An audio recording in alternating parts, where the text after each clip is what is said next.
Welcome back. Just before the break, we were talking about war is good business. Good business in the sense that it is considered profitable for many people, by many people. And there are companies that do good business by selling arms. First is officially, and then there's a very huge underworld like that of drugs. Dr. Kamal, we were talking about a lot of things about Assam and the situation of Muslims in India all over and all that, but we came over the point that why these things, these frictions are taking place across the border here and there. And you mentioned the Middle East, particularly Saudi Arabia, Yemen, Iraq, Syria, occasionally Kurdistan, Turkey, and again Iran is always in the news. Turkey is always in the news, and Mr. Trump is always in the news, you see. So, business of drug and business of arms. This seem to be very shady area where they operate. Because both arms and illicit drugs have secure market, huge profit. You see, and those who are the customer, they will run behind the producer of drugs and the producer of weapons. You see, and those who are having high, you see, destructive weapons, they will have another profit. They will buy the obedience of the client, client state. See, they will get the money as well as get the will get the obedience of those who are purchasing the. When they sell these very highly sophisticated armaments, the buying clients, the client countries, they do not even know how to operate. So they have a contract. You have so many X number of years, you see. The sellers will come and maintain the machine. They don't even know how to fly the machines or how to operate the machines, you see. And that is where lies the main business. Even if a screw has to be tightened, the manufacturer and his agent will come and do that. That's true, that's true. Even they will supply the mercenary troops also to run the planes, fighter planes, to run the weapons, to run the radar, everything. The world is full of mercenaries. They are ready to fight for, you see, war for in any part of the world. You see, even from South America, from Africa, they fought, thousands of people fought war in Syria, Iraq, Afghanistan. They are doing all these things. So the world is now full of mercenaries, in fact. If you have money, you can buy the people. In a very different manner, and nothing against our footballing friends, but we have like premier clubs, you see. Exactly. And they employ people from different countries, the best players they can afford to buy, and they will play for them. Good analogy, actually. That's true. And another thing, as we told, that why this you see, war or you see all this eviction coming in Assam and then Myanmar and other parts.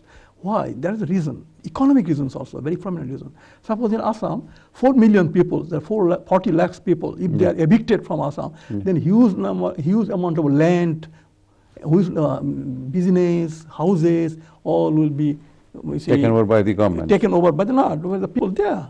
So they have some vested interest. They have some interest. So they are greedy to take these things. So you will find millions of people, they will be marching in favor of the eviction.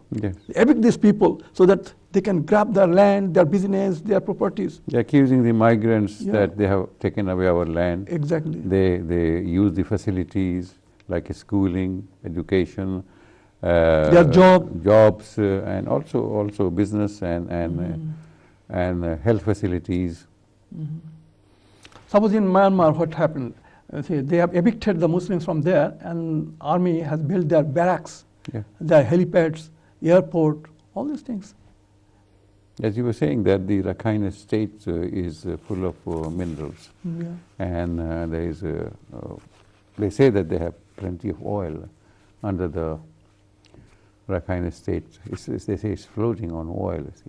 And of course, the world is now moving away from the oil-based industries.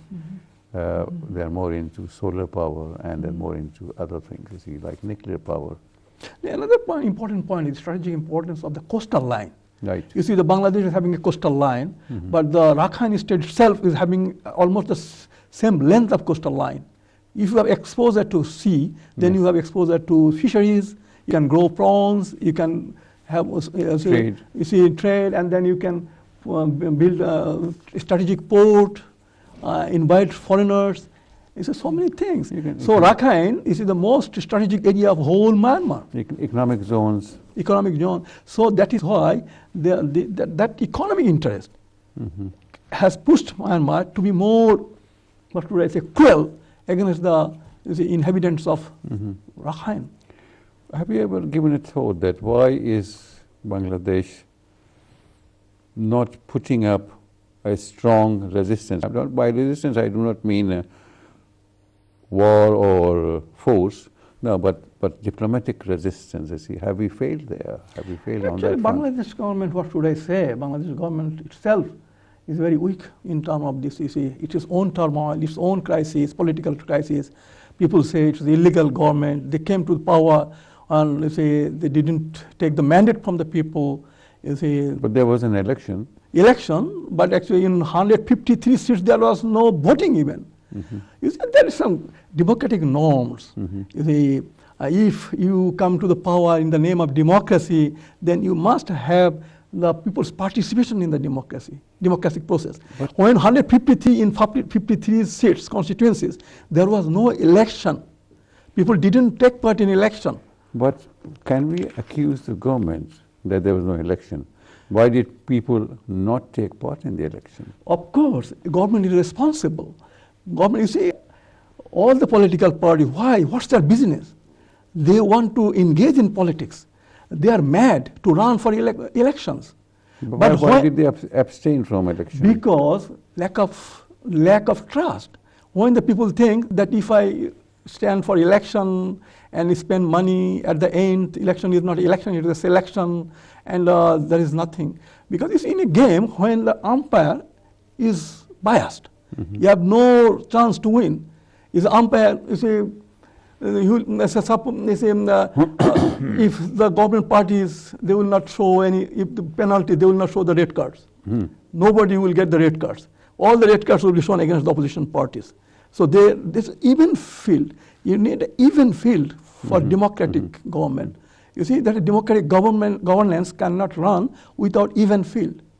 You see, but it is not that. Now we have another election coming around the corner. Before the year is out, we'll have another election.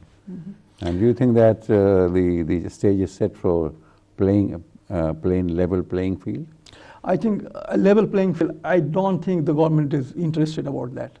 Because government knows that even if they come election to the power without people's participation, for 5 years they are ruling without mandate from the people. They're still ruling. So they think that why not another 5 years? But they are inviting all the parties to take part in election. Take part in, they also told last time in 2014, take part in elections. But as I told you, that if there is a level playing field, if you do not provide, then people will not show their interest. Because that participation will only give legality to the winner. So that is why now government, how they are ready, how much they are ready, how much they are putting in importance to holding a fair election. So that we did not see in the recently held elections in the municipal communities. Yeah, but municipal committees in Khulna, in Ghazipur, in Rajshahi. But BNP won in Sylhet. Yeah, that's exceptional because of I think they couldn't manage that. But they couldn't manage that. Otherwise, but to be fair, we can say that at least there they had the level playing field. Maybe actually what happened, if you suppose in 300 parliament seats, if you can win 200 and if you can 100, so let them win. So they will have the power. They'll have the power. So this time they may do these things. Actually, they let us give them 100 seats or 200 seats. Still, we will be. But even if the opposition is in the parliament, they can make some noise. They can make some put forward their ideas. But if they do not take part in election, they do not go to the assembly, the parliament, their noise outside is not that of that value, see, because you can oppose a bill, you can suggest the methods, you can even walk out, you can show your dissent, see. But outside the assembly, outside the parliament, it's just coming on the streets and then causing problem. That is not the answer. No, actually, I disagree with you on this point, because election should be a mechanism to reflect people's opinion, people's verdict. If that mechanism doesn't work to reflect people's opinion, that election is a failure, is a fake election. Right. It's a fake election. Suppose, as I told you, if the opposition is supposed to win, suppose 70% votes, but the election is in such a way that they are allowed to win only 20%. 20% or 30% seats. So it is not going to change the dynamics of election, governance. So what will happen? So the people still remain defeated. People will still defeated. And people's aspiration is not reflected in the election. So what will happen then? I agree with you what you're saying, Sisi. Well, my point is that until we go inside the parliament and make noise, making noise outside is not going to change things, you see. Like the biggest opposition party is BNP, okay? And they have abstained, you see. It has made no difference to the party which is in power, you see. Now there is an opposition which is of not much of value, not much to talk about, but then had the opposition, real opposition, the BNP would be in the parliament, they would have made a lot of difference. See. Now, one thing. Anyway, we don't want to go into the details of what has already happened. On this point, I want to tell that in the parliament, you can spend hours and hours in debating, making noise, but that will not make any impact on the government because that you have no voting right, you have no voting power. In parliamentarian system, only the voting power works. True. Noise doesn't work. True. What amount of noise you make, it doesn't work. It doesn't have any weight. But in the political, you see, it does influence the people outside. The noise coming from parliament, it does influence the people outside, the electorate. See, you can convince 2 members of the parliament there, but outside the impact is different. You see, you might convince 2 million. Just because you raise the point. Now, peoples in Bangladesh. That is why here questions are asked. The peoples in Bangladesh are already aware of the situation. They know the situation, and even that doesn't make any difference. If people in Bangladesh do not need any lecture. Right. They understand the politics. What type of governance? What is the rule of law? Absence of rule of law, absence of judiciary, absence of human rights, so many things. So it's an absence of free media. So people know. Right. So I don't think people need any lecture on these things. Any amount of noise in the parliament is going to make any difference. People want in democratic government system, the people has a right to select the government and to discard the government. Well, but we have to find a way out, isn't it, through discussion. Bangladesh is in a great crisis, in fact, I should say. Well, let us hope not, and on that point we will take a break, and when we come back we want to hear some good news. Okay, thank you. Inshallah. Thank you for being with us, and we'll be back soon after this very short break. Thank you.